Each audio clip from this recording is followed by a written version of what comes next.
നമസ്കാരം. Middle East വാർത്തകൾ തുടങ്ങുന്നു. ആദ്യം നോക്കാം പ്രധാന തലക്കെട്ടുകൾ.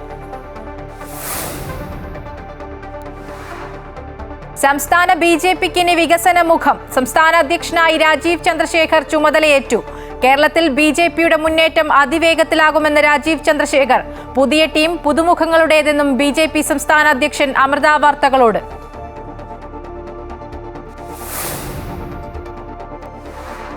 ലഹരിക്കെതിരെ കർമ്മ പദ്ധതിയുമായി സംസ്ഥാന സർക്കാർ. പദ്ധതി തയ്യാറാക്കാൻ സെക്രട്ടറി തല സമിതിക്ക് രൂപം നൽകും. ശക്തമായ പരിശോധന തുടരാനും മുഖ്യമന്ത്രി വിളിച്ച ലഹരി വിരുദ്ധ യോഗത്തിൽ തീരുമാനം.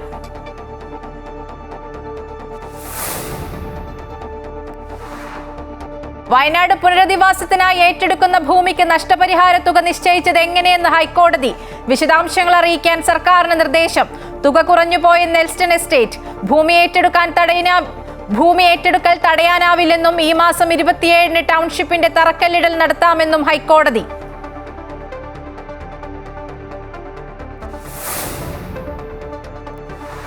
വീട്ടിൽ നിന്ന് പണം കണ്ടെത്തിയ സംഭവത്തിൽ ജസ്റ്റിസ് യശ്വന്ത് വർമ്മയെ അലഹബാദ് ഹൈക്കോടതിയിലേക്ക് മാറ്റാൻ കൊളീജിയം ശുപാർശ. കേന്ദ്രത്തിന് കത്ത് നൽകി. സംഭവത്തിൽ ഡിജിറ്റൽ തെളിവുകൾ പരിശോധിക്കാൻ സുപ്രീം കോടതി നിയോഗിച്ച അന്വേഷണ സമിതി.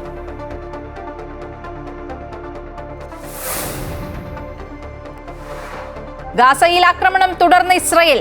നാസർ ആശുപത്രിയിലെ ആക്രമണത്തിൽ മുതിർന്ന ഹമാസ് നേതാവ് ഇസ്മയിൽ ബർഹൂം സഹായിയും കൊല്ലപ്പെട്ടു. ഗാസയിൽ ഇതുവരെ മരിച്ചത് 50,000 പേരെന്ന് റിപ്പോർട്ട്.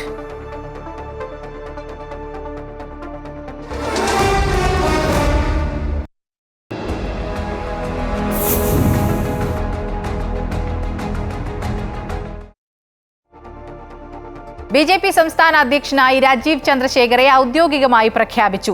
നോക്കുകൂലിയുള്ള കേരളമല്ല, നിക്ഷേപം വരുന്ന യുവാക്കൾക്ക് അവസരം നൽകുന്ന കേരളമാണ് വേണ്ടതെന്ന് രാജീവ് ചന്ദ്രശേഖർ. കേരളത്തെ ബിജെപി മൊത്തത്തിലെടുക്കുമെന്ന് സുരേഷ് ഗോപി. നിയമസഭാ തെരഞ്ഞെടുപ്പ് കഴിയുമ്പോൾ ബിജെപി അധികാരത്തിൽ വരുമെന്ന് കേന്ദ്ര നേതാക്കളായ പ്രഹ്ലാദ് ജോഷിയും പ്രകാശ് ജാവദേക്കറും പ്രതീക്ഷ പ്രകടിപ്പിച്ചു. തന്റെ നേതൃത്വത്തിന്റെ കീഴിൽ ബിജെപി നേടിയ നേട്ടങ്ങൾ എണ്ണിപ്പറഞ്ഞാണ് സ്ഥാനമൊഴിഞ്ഞ പ്രസിഡന്റ് കെ സുരേന്ദ്രൻ സംസാരിച്ചത്. ദേശീയ സമിതിയിലേക്ക് കേരളത്തിൽ നിന്ന് MT രമേശും ശോഭാ സുരേന്ദ്രനും അനിൽ ആന്റണിയും പത്മജ വേണുഗോപാലും അടക്കം 30 പേരെ തെരഞ്ഞെടുത്തു. രാവിലെ സംസ്ഥാന കൗൺസിൽ ചേർന്നാണ് ബിജെപിയുടെ തലപ്പത്ത് രാജീവ് ചന്ദ്രശേഖറെ ഔദ്യോഗികമായി പ്രഖ്യാപിച്ചത്. കൗൺസിൽ യോഗത്തിലേക്ക് കടന്നുവന്ന പുതിയ അധ്യക്ഷന് ആവേശോജ്വലമായ വരവേൽപ്പാണ് പ്രവർത്തകർ നൽകിയത്.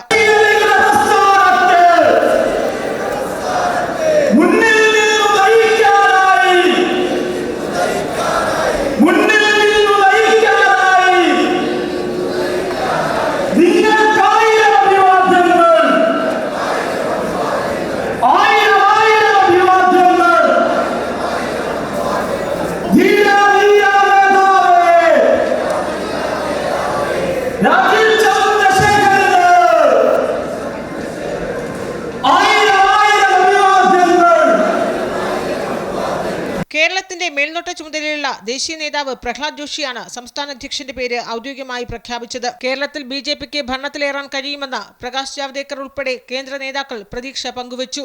വികസനത്തിന്റെയും നിക്ഷേപത്തിന്റെയും അവസരങ്ങളുടെയും പാതയിലേക്ക് നയിക്കുന്ന പുതിയ കേരളമാണ് വേണ്ടതെന്നും നരേന്ദ്രമോദിയുടെ നയങ്ങൾ നടപ്പാക്കാൻ കേരളത്തിൽ ബിജെപി അധികാരത്തിലുണ്ടാകുമെന്നും പുതിയ അധ്യക്ഷൻ ഉറപ്പു നൽകിയപ്പോൾ ഹർഷാരവത്തോടെയാണ് അണികൾ പിന്തുണ നൽകിയത്. നമ്മുടെ കേരളത്തിൽ വേണ്ടത് നോക്കിക്കൂലിയുള്ള കേരളമല്ല, നിക്ഷേപം തൊഴിൽ ഉള്ള കേരളമാണ് വേണ്ടത്.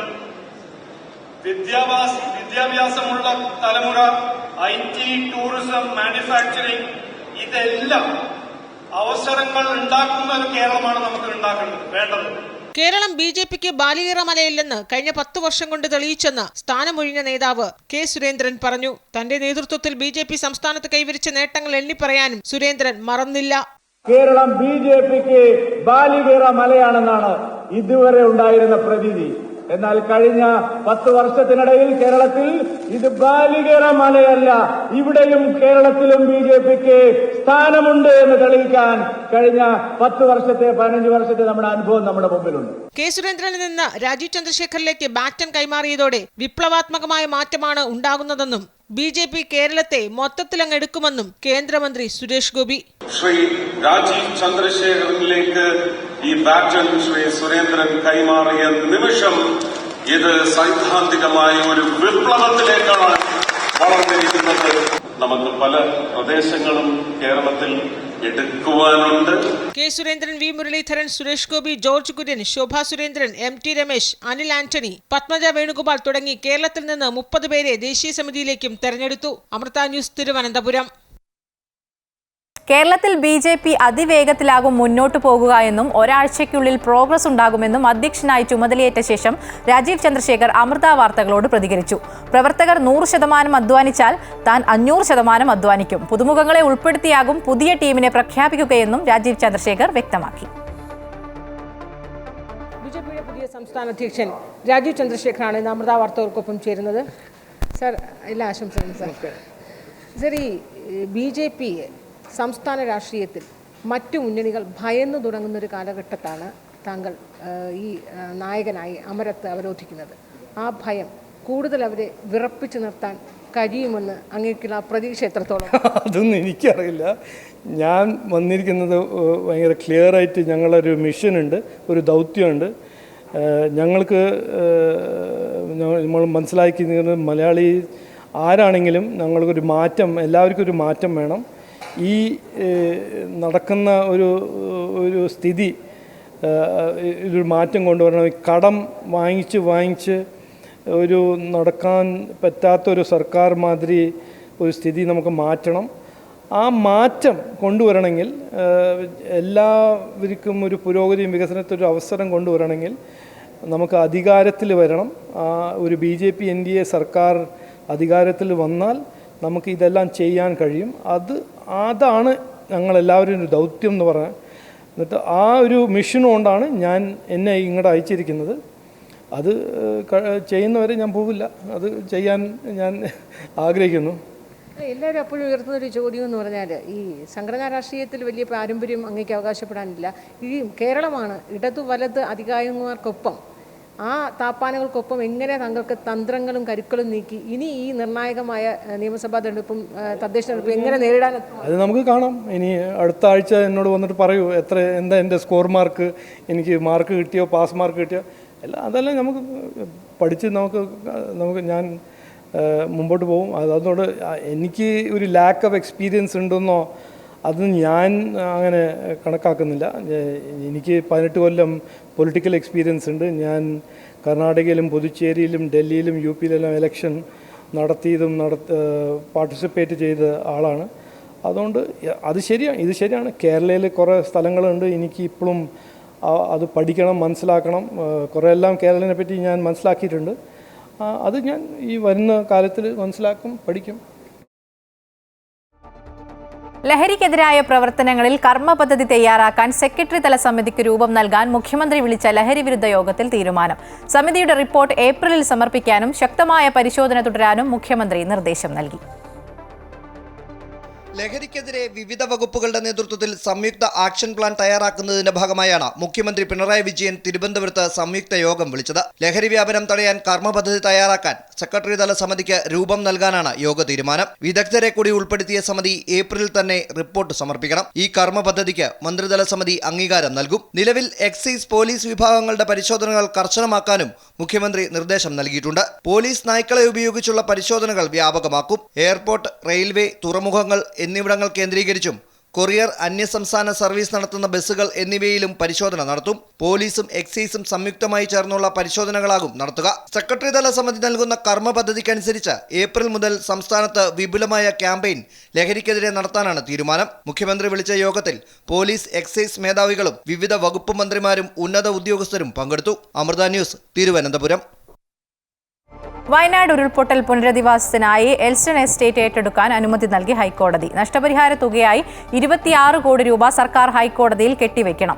നഷ്ടപരിഹാരം സംബന്ധിച്ച മാനദണ്ഡം അറിയിക്കാൻ സർക്കാരിന് കോടതി നിർദ്ദേശം നൽകി. ഈ മാസം 27-ന് നിർമ്മാണ പ്രവർത്തനങ്ങളിലേക്ക് സർക്കാർ കടക്കാനിരിക്കെയാണ് എസ്റ്റേറ്റ് ഏറ്റെടുക്കുന്നതിനുള്ള അനുമതി ലഭിച്ചിരിക്കുന്നത്. ഇടയ്ക്കിടെ കട്ടപ്പുറത്താകുന്ന റോറോ സർവീസ് കാരണം പൊറുതിമുട്ടുകയാണ് കൊച്ചിക്കാർ. ഫോർട്ട് കൊച്ചിയിൽ നിന്ന് വൈപ്പിനിലേക്ക് വേഗത്തിലെത്താൻ റോറോ വേണം. 2 റോറോ വെസലുകളിൽ ഒരെണ്ണം തകരാറിലായിട്ട് ദിവസങ്ങളായി. മണിക്കൂറുകളോളം പൊരിവെയിലത്ത് കാത്തുനിന്നാണ് ജനങ്ങൾ മറുകരയ്ക്ക് എത്തുന്നത്. Amrita news special. 2015 August 26 Fort കൊച്ചിയിൽ നടന്ന ബോട്ട് അപകടത്തിൽ 11 പേർ മരണപ്പെട്ടു. ഇതിനെ തുടർന്നുണ്ടായ ജനകീയ പ്രതിഷേധങ്ങളുടെ ഫലമാണ് റോറോ സർവീസുകൾ. Kerala shipping and inland navigation കോർപ്പറേഷനാണ് ഇതിന്റെ നടത്തിപ്പ് ചുമതല. സേതു സാഗർ 1, 2 എന്നീ 2 റോറോകളാണ് ഫോർട്ട് കൊച്ചി വൈപ്പിൻ സർവീസ് നടത്തിയിരുന്നത്. എന്നാൽ ഈ റോറോകൾ ഇടയ്ക്കിടയ്ക്ക് പണിമുടക്കുന്നതാണ് ഇപ്പോൾ ജനങ്ങളെ ദുരിതത്തിലാക്കിയിരിക്കുന്നത്. നിലവിൽ ഒരു റോറോ തകരാറിലാണ്. റോറോയ്ക്ക് പുറമെ ഫോർട്ട് ക്യൂൻ എന്ന ബോട്ട് കൂടിയുണ്ടായിരുന്നു. ഫിറ്റ്നസ് കാലാവധി കഴിഞ്ഞു എന്ന കാരണത്താൽ ഈ ബോട്ട് മാറ്റിയിട്ടിട്ട് 1 വർഷത്തിലധികമായി. വാഹനങ്ങളില്ലാതെ വരുന്ന യാത്രക്കാർക്ക് ഏറെ സഹായകരമായിരുന്നു ബോട്ട് സർവീസ്, പ്രത്യേകിച്ച് മഴക്കാലത്ത്. 1.5 കോടി രൂപ ചിലവഴിച്ച് നിർമ്മിച്ച ബോട്ടിന്റെ ലൈസൻസ് പുതുക്കാൻ അധികൃതർക്ക് മാസങ്ങളായിട്ടും കഴിഞ്ഞിട്ടില്ല. വൈപ്പിൻ കരയിലെ നിരവധി ആളുകൾ പഠിക്കുന്നതും ജോലി ചെയ്യുന്നതും എല്ലാം ഫോർട്ട് കൊച്ചിയിലാണ്. തിരിച്ച് നിരവധി പേർ വൈപ്പിനിലും ജോലി ചെയ്യുന്നു. ഇവർക്കൊന്നും സമയത്തിന് ജോലിക്കെത്താൻ സാധിക്കാറില്ല. ആകെയുള്ള റോറോയിൽ ഒന്ന് കയറിപ്പറ്റാൻ മണിക്കൂറുകൾ കാത്തു നിൽക്കണം. അല്ലെങ്കിൽ മണിക്കൂറുകൾ നീണ്ട ബസ് യാത്രയാണ് ശരണം. അതായത് നഗരം ചുറ്റി വേണം കരമാർഗം മറുകരയ്ക്കെത്താൻ. ഞാൻ 20 വർഷത്തിന് മേളിൽ ഞാൻ ഇതിനെ ആശ്രയിച്ച് ജീവിച്ച് പോയിക്കൊണ്ടിരിക്കുന്ന ആൾ. എപ്പോഴും സേതു സാഗർ 2 ആണ് കംപ്ലൈൻ്റ് ആകുന്നത്. ഇവർ ഈ കൊച്ചിൻ കോർപ്പറേഷനും KSIDNC ചേർന്നുള്ള ഒരു ഒത്തുകളിയാണിത്. നിങ്ങളൊന്ന് ആലോചിച്ച് നോക്കി, ഞങ്ങൾക്ക് അവിടെ എത്താൻ വേണ്ടി ഫോർട്ട് കൊച്ചിക്കാർക്ക് എത്താൻ 10 മിനിറ്റ് മതി. ഈ ഒരു ജങ്കാർ ഇട്ടാണ് ഇപ്പോൾ 1 മണിക്കൂറിൽ കൂടുതലാണ് ഞങ്ങളിവിടെ കാത്തുകെട്ടി കിടക്കുന്നത്. ഈ ലൈൻ അറ്റം വരെ പോകും. 3 റോറോ വെസലുകളും 1 ബോട്ടും ആവശ്യമുള്ള ഇടത്താണ് ആകെ 1 റോറോ മാത്രം സർവീസ് നടത്തുന്നത്. 3ാമതൊരു റോറോ വെസൽ കൂടി പണിപ്പുരയിലാണ്. റോറോ തകരാറിലാകുമ്പോൾ അത് നന്നാക്കാൻ ആവശ്യമായ സാധനങ്ങൾ വിദേശത്ത് നിന്ന് ഇറക്കുമതി ചെയ്യേണ്ടി വരാറുണ്ട്. അതാണ് കാലതാമസത്തിന്റെ പ്രധാന കാരണം. അതിനാൽ പുതിയ റോറോയിൽ തദ്ദേശീയമായ സാമഗ്രികൾ കൂടുതൽ ഉപയോഗിക്കണമെന്ന ഒരു അഭ്യർത്ഥന മുന്നോട്ട് വെച്ചിട്ടുണ്ട്. അമൃത ന്യൂസ്, കൊച്ചി.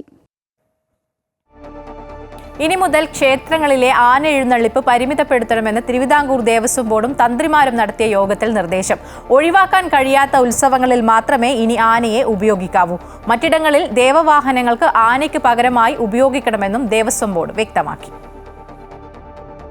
തിരുവിതാംകൂർ ദേവസ്വം ബോർഡിന്റെയും തന്ത്രിമാരുടെയും പ്രത്യേക യോഗം ഇന്ന് ദേവസ്വം ബോർഡ് ആസ്ഥാനത്ത് ചേർന്നു. ക്ഷേത്രത്തിലെ ആന എഴുന്നള്ളിപ്പിനിടെ അപകടങ്ങൾ കൂടുന്ന പശ്ചാത്തലത്തിലാണ് യോഗം ചേർന്നത്. ഇനി മുതൽ ക്ഷേത്രങ്ങളിലെ ആന എഴുന്നള്ളിപ്പിന്റെ ദൈർഘ്യം കുറയ്ക്കണമെന്നും മറ്റിടങ്ങളിൽ ദേവവാഹനങ്ങൾ ആനയ്ക്ക് പകരമായി ഉപയോഗിക്കാമെന്നും ദേവസ്വം ബോർഡ് നിർദ്ദേശിച്ചു. സംസ്ഥാനത്തെ മറ്റ് ദേവസ്വങ്ങളുമായി ചർച്ച ചെയ്ത ശേഷം നിർദ്ദേശങ്ങൾ സർക്കാരിന് കൈമാറും. അന്തിമ തീരുമാനമെടുക്കുക സർക്കാരാകും. ഏകപക്ഷീയമായി എഴുന്നള്ളിപ്പുകൾ നിർത്താൻ പാടില്ലെന്ന് പറഞ്ഞ തന്ത്രി സമാജം ചില നിർദ്ദേശങ്ങളും മുന്നോട്ട് വച്ചു.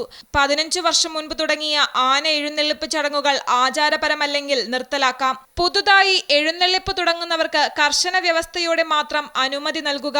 ഒരാന വേണ്ട സ്ഥലത്ത് 9 ആനയെ ഉപയോഗിക്കുന്ന സാഹചര്യം നിലവിലുണ്ടെന്നും ഒഴിവാക്കാൻ കഴിയാത്ത ഉത്സവങ്ങളിൽ മാത്രം ആനയെ എഴുന്നള്ളിച്ചാൽ മതിയെന്നും തന്ത്രി സമാജം പറഞ്ഞു. തന്ത്രിമാരുടെ ഈ അഭിപ്രായങ്ങൾ കൂടി കണക്കിലെടുത്താണ് ക്ഷേത്രങ്ങളിലെ ആന എഴുന്നള്ളിപ്പ് പരിമിതപ്പെടുത്തണമെന്ന നിർദ്ദേശം ദേവസ്വം ബോർഡ് മുന്നോട്ട് വച്ചത്. ഉത്സവങ്ങളിൽ ലേസർ ലൈറ്റ്, DJ ലൈറ്റ് എന്നിവ ഒഴിവാക്കണമെന്നും നിർദ്ദേശമുണ്ട്. ക്ഷേത്ര ആചാരങ്ങൾക്ക് തടസ്സമില്ലാത്ത തീരുമാനങ്ങൾ അംഗീകരിക്കുമെന്ന് തന്ത്രിമാർ വ്യക്തമാക്കി.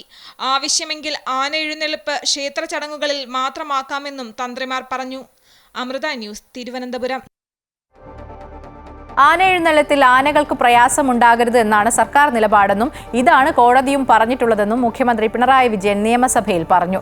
എഴുന്നള്ളത്തിൽ ആനകൾ തമ്മിലുള്ള അകലം നിരീക്ഷിക്കാൻ ജില്ലാതല സമിതിയെ നിയോഗിച്ചിട്ടുണ്ട്. 1 മീറ്റർ ദൂരപരിധി ജില്ലാ മോണിറ്ററിംഗ് കമ്മിറ്റി നിശ്ചയിച്ചു. ഇത് കോടതിയെയും അറിയിച്ചിട്ടുണ്ടെന്നും മുഖ്യമന്ത്രി പറഞ്ഞു.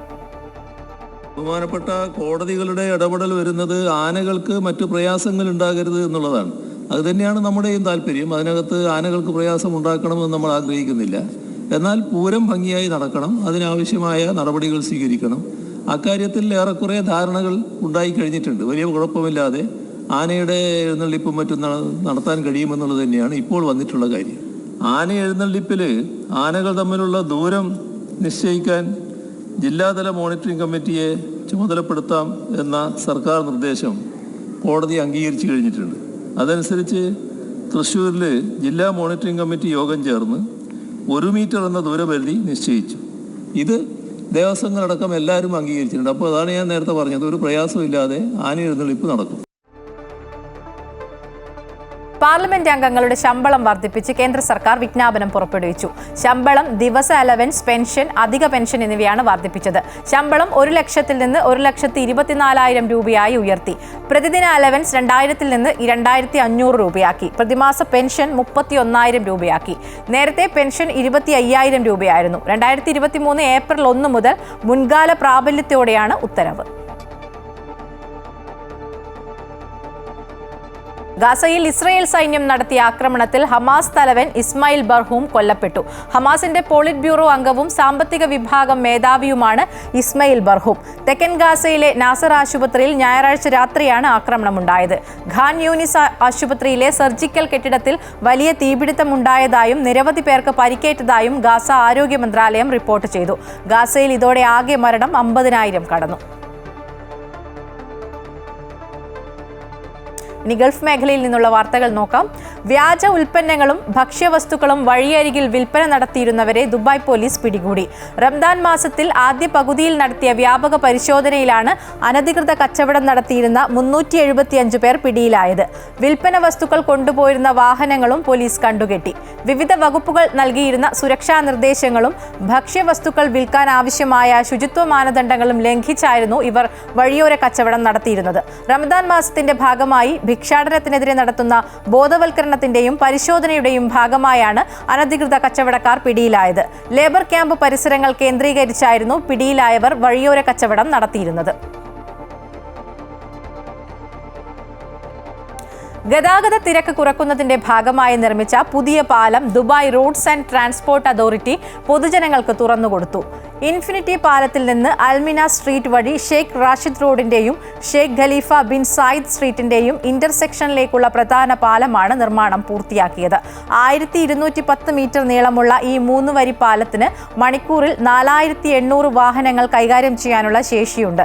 4.8 കിലോമീറ്റർ ദൈർഘ്യമുള്ള അൽ ഷിന്ദഗ ഇടനാഴി നവീകരണ പദ്ധതിയുടെ 4ാം ഘട്ടത്തിന്റെ ഭാഗമായാണ് പുതിയ പാലം നിർമ്മിച്ചത്. കരാമ, മൻഖൂൽ, ജാഫിലിയ, ഹുദൈബ തുടങ്ങിയ പ്രധാന താമസ ഇടങ്ങളെയും വാണിജ്യ കേന്ദ്രങ്ങളെയും ബന്ധിപ്പിക്കുന്നതാണ് പുതിയ പാലം. കുവൈറ്റിലെ ജനാധിപത്യ സംവിധാനത്തെ ബാധിച്ച ഗുരുതര പ്രശ്നങ്ങൾ പരിഹരിക്കാൻ ലക്ഷ്യമിട്ടുകൊണ്ടാണ് ഭരണഘടനയിലെ ചില വകുപ്പുകൾ താൽക്കാലികമായി റദ്ദാക്കിയതെന്ന് കുവൈറ്റ് അമീർ ഷെയ്ഖ് മിഷൽ അൽ അഹമ്മദ്.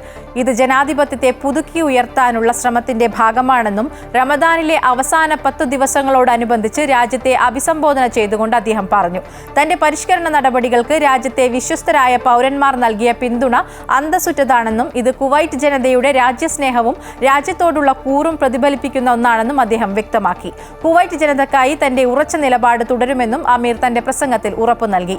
ദേശീയ ഐക്യത്തിനും പൗരത്വ വിഷയം നേരായ രീതിയിൽ കൈകാര്യം ചെയ്യുന്നതിനും അന്യായ ഇടപെടലുകൾ തടയുന്നതിനും സർക്കാർ പ്രതിജ്ഞാബദ്ധരാണെന്നും അമീർ കൂട്ടിച്ചേർത്തു. കുവൈറ്റിൽ സർക്കാർ മേഖലയിൽ ഈ വർഷം 100% സ്വദേശീവൽക്കരണം നടപ്പിലാക്കുന്ന തൊഴിൽ പട്ടിക സിവിൽ സർവീസ് കമ്മീഷൻ പുറത്തുവിട്ടു. ഈ പട്ടികയിൽ ഉൾപ്പെട്ട തൊഴിലുകളിൽ ജോലി ചെയ്യുന്ന പ്രവാസികളുടെ സേവനം ഈ മാസം 31-ന് അവസാനിക്കും. ഇവരുടെ തൊഴിൽ കരാർ ഇനി മുതൽ പുതുക്കി നൽകുന്നതല്ല. വിവരസാങ്കേതിക വിദ്യ, നാവിക മേഖല, കല, മാധ്യമം, പൊതുസമ്പർക്ക വിഭാഗം, അഡ്മിനിസ്ട്രേഷൻ മുതലായ തൊഴിലുകളിലാണ് ഈ മാസം 31-ന് മുൻപായി 100% സ്വദേശീവൽക്കരണം നടപ്പിലാക്കുക.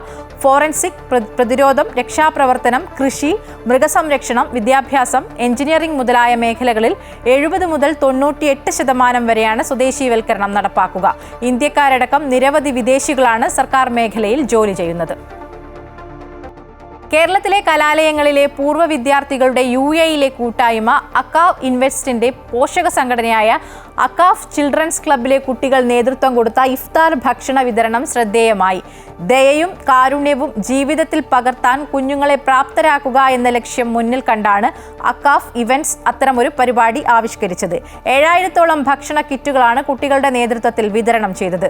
Akcaf president Charles Paul, chairman Shahul Hameed, general secretary VS Bijukumar, treasurer Judin Fernandes, vice president advocate Hashiq, secretary Manoj KV, charity chief coordinator VC Manoj, വനിതാ വിഭാഗം പ്രസിഡന്റ് വിദ്യ പുതുശ്ശേരി എന്നിവർ ചടങ്ങുകൾക്ക് നേതൃത്വം നൽകി. UAEയുടെ റീറ്റെയിൽ മേഖലയിൽ 15% വളർച്ചയുണ്ടാകുമെന്ന് Lulu group chairman MA Yusuff Ali.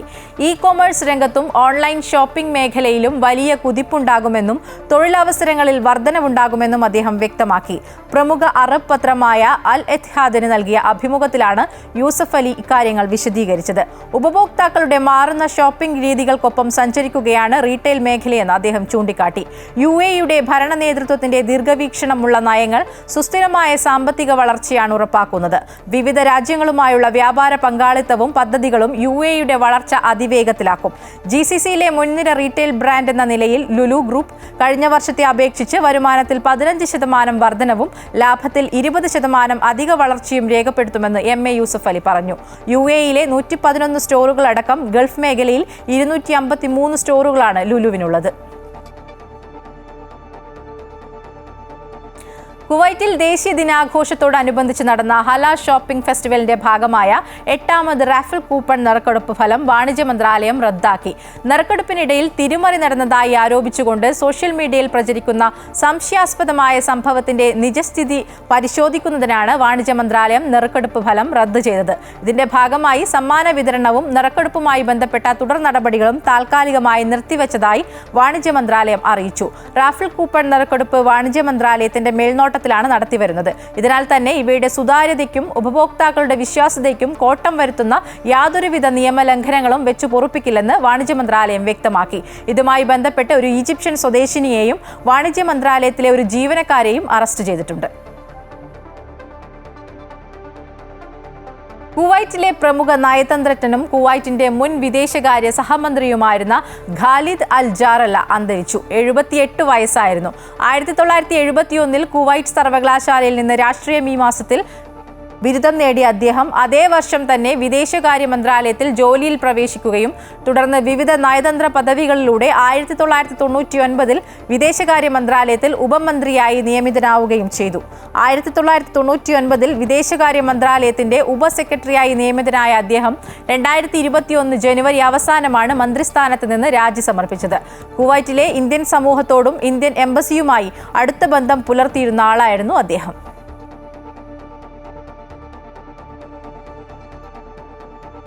ഉംറ തീർത്ഥാടകരല്ലാത്തവരെ ബസ്സുകളിൽ മക്കയിലെ ഹറാം പള്ളിയിലേക്ക് കൊണ്ടുപോകുന്നതിന് കർശന നിയന്ത്രണം ഏർപ്പെടുത്തി. റമദാനിൽ ശേഷിക്കുന്ന ദിവസങ്ങളിൽ ദിവസേന വൈകിട്ട് 5:30 മുതൽ പുലർച്ചെ തഹജുദ് നമസ്കാരം പൂർത്തിയായി കടുത്ത തിരക്ക് അവസാനിക്കുന്നത് വരെയുള്ള സമയത്ത് തീർത്ഥാടകരല്ലാത്തവരെ ഹറമിലേക്ക് ബസ്സുകളിൽ കൊണ്ടുപോകുന്നത് കർശനമായി വിലക്കി. ബസ് റെയിൽവേ സ്റ്റേഷനുകളിൽ നിന്നും മക്കയ്ക്കകത്തും പുറത്തുമുള്ള പാർക്കിങ്ങുകളിൽ നിന്നും ഹോട്ടലുകളിൽ നിന്നും ഉംറ തീർത്ഥാടകരല്ലാത്തവരെ ഹറമിലേക്ക് ബസ്സുകളിൽ കൊണ്ടുപോകുന്നത് അവസാനിപ്പിക്കാൻ സുരക്ഷാ വകുപ്പുകൾ നിർദ്ദേശം നൽകിയിട്ടുണ്ട്.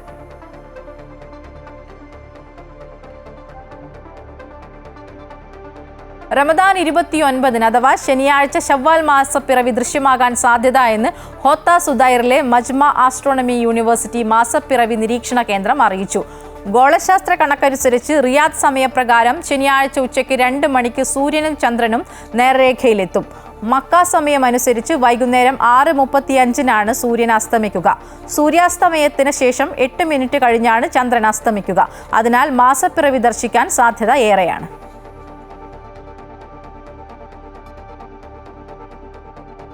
ജിദ്ദ എടവണ്ണ മഹല്ല് കമ്മിറ്റി ഷർഫിയ ദേപ്പുട്ട് ഓഡിറ്റോറിയത്തിൽ വെച്ച് വിപുലമായ ഇഫ്താർ സംഗമം സംഘടിപ്പിച്ചു.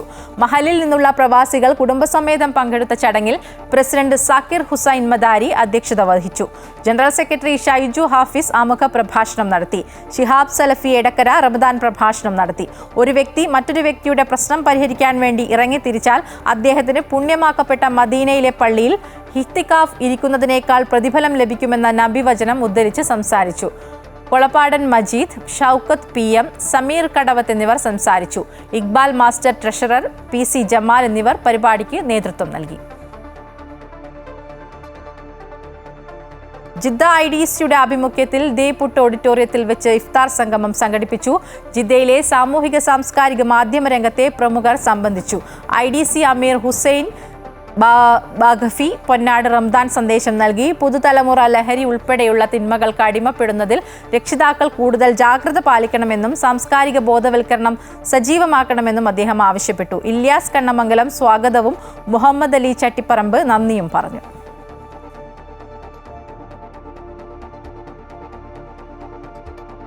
ഇനി മറ്റു വാർത്തകൾ കൂടി നോക്കാം. വീട്ടിൽ നിന്നും കണക്കിൽപ്പെടാത്ത നോട്ടുകെട്ടുകൾ കണ്ടെത്തിയ സംഭവത്തിൽ ഡൽഹി ഹൈക്കോടതി ജസ്റ്റിസ് യശ്വന്ത് വർമ്മയെ അലഹബാദ് ഹൈക്കോടതിയിലേക്ക് മാറ്റാൻ കൊളീജിയം ശുപാർശ. ഇത് സംബന്ധിച്ച് കൊളീജിയം കേന്ദ്രത്തിന് കത്ത് നൽകി. യശ്വന്ത് വർമ്മയുടെ ജുഡീഷ്യൽ ചുമതലകൾ ഡൽഹി ഹൈക്കോടതി പിൻവലിച്ചു. സുപ്രീം കോടതി നിർദ്ദേശപ്രകാരമാണ് നടപടി. കഥകളി ആചാര്യൻ കലാമണ്ഡലം ഗോപി ആശാൻ വേദി വിടുന്നു. കഥകളി രംഗത്തു നിന്നും വിരമിക്കുന്നുവെന്ന് കലാമണ്ഡലം ഗോപി ആശാൻ. ആരോഗ്യപരമായ കാരണങ്ങളെ തുടർന്നാണ് വിരമിക്കുന്നത്. പഴയ പോലെ രംഗത്ത് കളിക്കാൻ സാധിക്കാത്തത് ആസ്വാദകർക്കിടയിൽ അതൃപ്തി ഉണ്ടാക്കുന്നുവെന്നും ഗോപി ആശാൻ പറഞ്ഞു. ഭീമനായും ബാഹുകനായും നളനുമായുമെല്ലാം പകർന്നാടി വിസ്മയിപ്പിച്ച നടനേതിഹാസം കലാമണ്ഡലം ഗോപി അരങ്ങൊഴിയുന്നു. ശരീരം വഴങ്ങുന്നില്ല, കാലുകൾക്ക് വേദനയുണ്ട്, കൂടുതൽ നേരം നിൽക്കാൻ കഴിയില്ല, അരങ്ങിൽ നിന്ന് പിൻവാങ്ങുകയാണ്. കഥകളി ആചാര്യൻ വേദനയോടെ പറയുന്നു. തീരെ വയ്യാത്ത കാരണം ഈ ശാരീരികമായിട്ട് മാത്രമല്ല, എൻ്റെ അരയ്ക്കുന്ന കിഴിപ്പിട്ട് കാലിന് ആണ് പ്രധാന വിഷമമുള്ളത്. എന്താ വെച്ചാൽ ഒരു ബലലിയായ, പിന്നെ കാലിൻ്റെ മുട്ട് തേമാനുണ്ട്. ഇത് രണ്ടുമാണ് ഇപ്പോൾ പ്രധാന കാരണം. ഇനി വല്ല തരത്തിലും വേഷം കെട്ടിയിട്ട് നമുക്ക് വേണ്ടമാതിരി പ്രവർത്തിക്കാൻ സാധിക്കാതെ ചെയ്യുമ്പോൾ അത് നമ്മളെ സ്നേഹിക്കുന്ന, നമ്മളെ ആരാധിക്കുന്ന ഈ സഹൃദയരായിട്ടുള്ള ആസ്വാദകർക്ക് വലിയൊരു വിഷമം വരും. അപ്പോൾ അവരുടെ വിഷമം ഇല്ലാതെയാക്കി തീർക്കാൻ നല്ലത് ഞാൻ ഒഴിഞ്ഞു മാറുകയാണ് നല്ലത് തോന്നി. ജനുവരി 11 തൃശൂരിൽ മനോരഥം എന്ന തന്റെ കവിതാ സമാഹാരത്തിന്റെ പ്രകാശനവേളയിൽ ഇനി അരങ്ങിലേക്കില്ലെന്ന് അദ്ദേഹം സൂചിപ്പിച്ചിരുന്നു. കഴിഞ്ഞ വർഷം ഗുരുവായൂരിലും കോട്ടക്കലിലും മാത്രമാണ് അദ്ദേഹം വേഷമിട്ടത്. എന്നാൽ കോട്ടക്കൽ വിശ്വംഭര ക്ഷേത്രത്തിലെ ഉത്സവത്തിൽ അദ്ദേഹമില്ല. പഴയ പോലെ അരങ്ങ് തകർക്കാൻ കഴിയാത്തത് തന്റെ ആസ്വാദകരിൽ അതൃപ്തി ഉളവാക്കുകയാണെന്നും അതിനാൽ അരങ്ങിൽ നിന്നും വിട്ടുനിൽക്കുകയാണെന്നും അദ്ദേഹം കൂട്ടിച്ചേർത്തു. അമൃത ന്യൂസ്, തൃശൂർ. സംസ്ഥാനത്ത് സ്വകാര്യ സർവകലാശാലകൾക്ക് നിയമപരിരക്ഷ നൽകുന്ന സ്വകാര്യ സർവകലാശാല ബിൽ പാസാക്കുന്നത് നിയമസഭ നാളത്തേക്ക് മാറ്റി. ബില്ലിലെ വകുപ്പുകളിൽ ചർച്ച നാളെ തുടരും. ഉന്നത വിദ്യാഭ്യാസ മേഖലയെ അന്താരാഷ്ട്ര നിലവാരത്തിലേക്ക് എത്തിച്ച്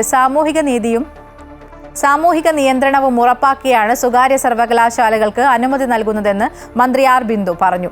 LDF സർക്കാരിന്റെ നയം മാറ്റത്തെ സ്വാഗതം ചെയ്ത പ്രതിപക്ഷ അംഗങ്ങൾ ബില്ലിലെ വ്യവസ്ഥകളിൽ വിയോജിപ്പ് രേഖപ്പെടുത്തി. സഭയിൽ പ്രതിപക്ഷ നേതാവ് സംഘടിപ്പിച്ച ഇഫ്താർ വിരുന്നിൽ പങ്കെടുക്കേണ്ടതിനാലാണ് വകുപ്പുകളിലെ ചർച്ച മാറ്റിവെച്ചത്.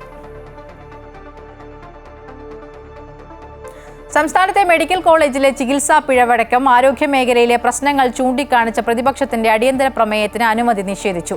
UDF ICUവിലാക്കിയ ആരോഗ്യ മേഖലയെ LDF ആശുപത്രി കിടക്കയിൽ നിന്നും ഡിസ്ചാർജ് ചെയ്യുകയാണ് ഉണ്ടായതെന്ന് മന്ത്രി MP രാജേഷ് പറഞ്ഞു. രാജ്യത്ത് ഏറ്റവും കൂടുതൽ ജലജന്യ രോഗങ്ങൾ റിപ്പോർട്ട് ചെയ്യുന്ന സംസ്ഥാനമായി കേരളം മാറിയതായി പ്രതിപക്ഷ നേതാവ് VD സതീശൻ പറഞ്ഞു.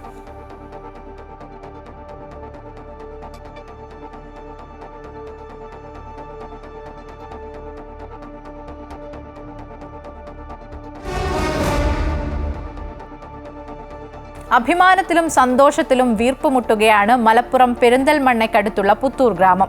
IPL അരങ്ങേറ്റ മത്സരത്തിൽ തന്നെ മിന്നും പ്രകടനം കാഴ്ചവെച്ച വിഘ്നേഷ് പുത്തൂരിന് ഇവിടുത്തെ മൈതാനങ്ങളാണ് ക്രിക്കറ്റിലേക്കുള്ള വഴി തുറന്നത്.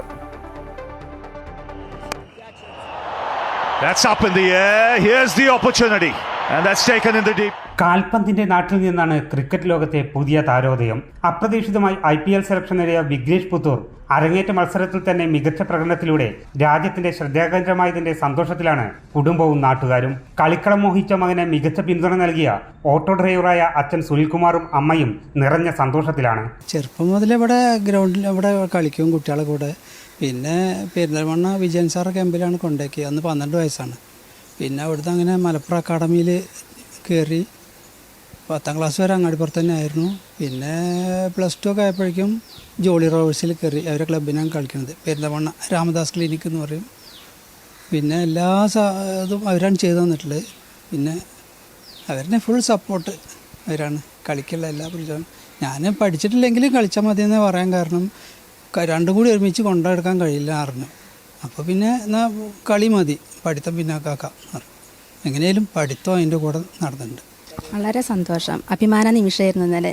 ഇടങ്കയ്യൻ സ്പിൻ ബൗളറായ വിഘ്നേഷിനെ അടിസ്ഥാന വിലയായ 30 ലക്ഷം രൂപ നൽകിയാണ് മുംബൈ ഇന്ത്യൻസ് ടീമിലെത്തിച്ചത്. കളി കഴിഞ്ഞ് മണിക്കൂറുകൾ പിന്നിട്ടെങ്കിലും വിഘ്നേഷിന്റെ അഭിമാന നേട്ടത്തിന്റെ ആഘോഷം പെരിന്തൽമണ്ണയിൽ ഇപ്പോഴും തുടരുകയാണ്. Amrita news, Malappuram. Middle East വാർത്തകൾ പൂർണ്ണമാകുന്നു. കൂടുതൽ വാർത്തകൾക്കായി അമൃത ന്യൂസ് യൂട്യൂബ് ചാനൽ സന്ദർശിക്കുക.